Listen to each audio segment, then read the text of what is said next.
Fala galera, beleza? Começando mais um vídeo. Hoje eu vou falar do Caio Coppola. O Caio Coppola, para quem não sabe, ele é comentarista da CNN Brasil. Ele fez uma crítica pesada aí em relação ao José Serra. Para quem não sabe o que aconteceu, eu vou explicar para vocês detalhadamente. Vamos lá, o José Serra a Polícia Federal queria fazer uma busca e apreensão na casa do José Serra. O José Serra, senador que tentou aí várias vezes a Prefeitura de São Paulo, ele tentou ser, ele já, acho que se não me engano, já foi governador de São Paulo, ele já foi prefeito de São Paulo, enfim, e ele já tentou a presidência, perdeu para Dilma, acho que em 2010, se eu não me engano, 2010, acho que foi 2012, se eu não me engano ele já perdeu acho que duas eleições já, uma para o Lula e uma para Dilma, se eu não me engano, tá? Bom, mas voltando, ele tem um nome envolvido na Lava Jato e a Polícia Federal foi fazer uma busca e apreensão na residência dele. O STF lá, se eu não me engano, o Dias Toffoli não autorizou a busca e apreensão dentro da residência dele e parece que passou na mão do Davi Alcolumbre. O Davi Alcolumbre, para quem não sabe, ele é deputado e ele é presidente do Senado, isso. O outro lá, o outro é presidente da Câmara. Isso, da Câmara. Ele é presidente da Câmara do Senado, galera. Tô me confundindo agora com o outro lá, esqueci o nome dele. Enfim, o que aconteceu foi isso, foi exatamente isso. Não deixaram lá de fazer a busca e apreensão. E o Caio Coppola veio na CNN Brasil e criticou fortemente em cima disso.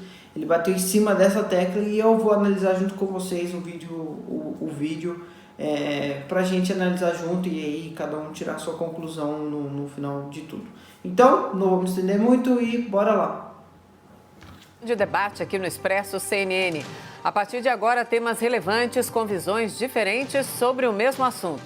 Para você construir, então, a sua opinião. O presidente do Senado, Davi Alcolumbre, impediu hoje a Polícia Federal de fazer busca e apreensão no gabinete do senador José Serra. Após a reclamação, o ministro Dias Toffoli do Supremo deu uma liminar favorável a José Serra. O senador é alvo de uma operação da Lava Jato que investiga Caixa 2 na campanha dele de 2004. O tema de hoje é correto o Senado impedir uma ação da Polícia Federal? Os nossos debatedores são Bruno Salles, advogado, mestre em Direito Penal. Boa noite, Bruno. Boa noite, Mona Lisa.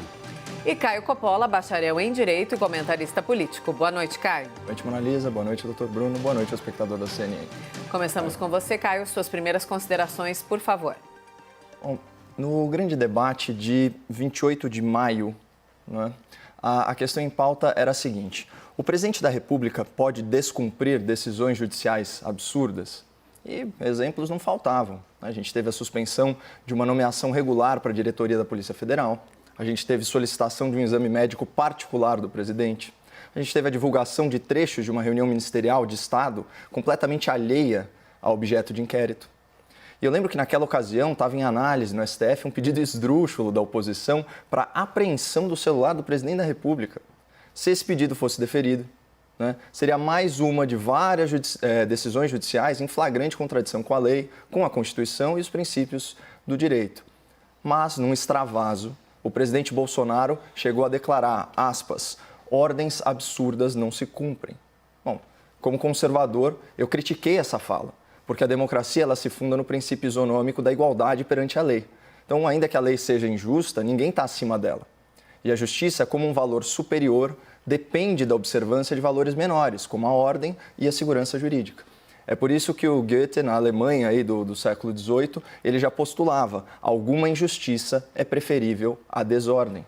Então, voltando aqui para a pauta do dia, e até por questão de coerência, né, com as minhas críticas anteriores, eu não posso concordar com esse descumprimento de ordem judicial por parte da presidência do Senado. O senhor aprendeu com quem, senador Alcolumbre? Com seu antecessor?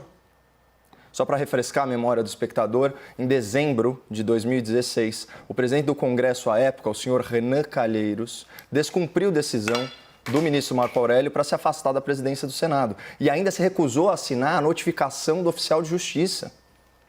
Claro que essa injustificada desobediência não deu em nada, assim como a dezena de inquéritos e processos contra o Renan Calheiros no Supremo Tribunal Federal. Talvez porque o Supremo e o Senado, eles vivam presos em um eterno abraço da impunidade. Afinal de contas, é o STF que julga os processos dos parlamentares acusados de crimes cometidos no exercício do mandato. E na outra ponta, é o Senado que julga os pedidos de impeachment contra ministros da Corte. Então, enquanto uma mão lava a outra, ou sei lá, uma mão suja a outra, as gavetas dessas duas instituições ficam cada vez mais cheias e mais empoeiradas. E aqui, um breve parênteses. Segundo o levantamento do grupo Estado, 1/3 do Congresso eleito em 2018 responde por crimes como corrupção, lavagem de dinheiro, improbidade administrativa, enriquecimento ilícito, formação de quadrilha, estelionato, assédio sexual. No Senado, 38 parlamentares têm contra si acusações penais. Isso é quase a metade do total de 81 senadores. Então, qual o incentivo que o Poder Legislativo tem de mexer com os ministros do STF, que são responsáveis por grande parte desses processos? Esquece. Aliás, só a cumplicidade entre o Senado e o STF para explicar uma decisão liminar tão enviesada quanto essa do ministro Dias Toffoli. O presidente do tribunal, ele alegou que o juiz de primeira instância extrapolou a sua competência ao determinar uma busca e apreensão de, abre aspas, extrema amplitude. Essa é a expressão. No seu despacho, o senhor Toffoli concorda com uma das teses fantasiosas da mesa do Senado, que é a seguinte: procurar e apreender computadores e quaisquer outros meios de armazenamento de dados, mesmo suspeitos de conterem provas criminais relevantes, prejudicaria a atividade parlamentar do senador investigado. Portanto, autorizar essa medida caberia ao STF. Mas percebam como essa lógica é estapafúrdia. Se no mesmo computador tiverem projetos de lei e provas de um crime anterior ao mandato parlamentar, um juiz de primeira instância não pode mais determinar que a Polícia Federal procure por essas evidências no gabinete.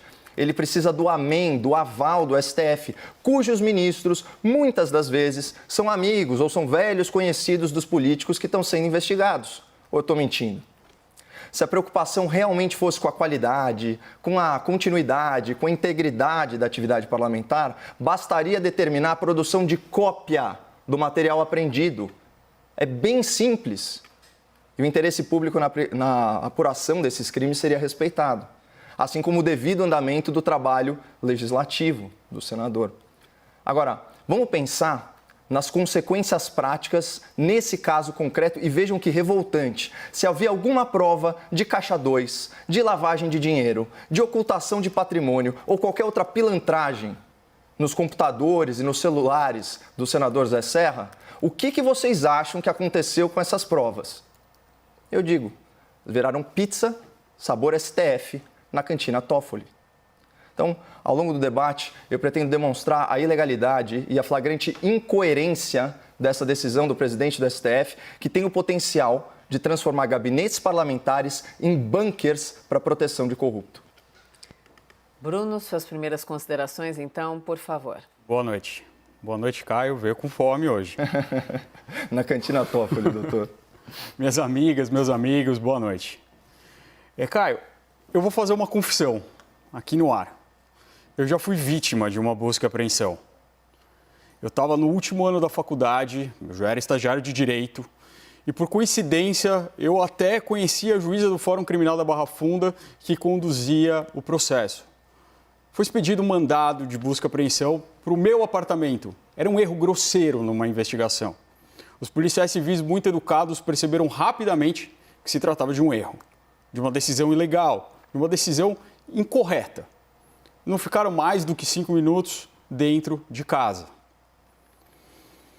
Ainda assim, Caio, eu nunca vou me esquecer da violência daquela medida e de como foi horrível acordar aquele dia. Eu me lembro que eu estava com o pé engessado com aquela robofute por conta de uma torção e eu acordei mancando, com sono, para ser vítima de uma medida ilegal, equivocada, desnecessária e, sobretudo, violenta.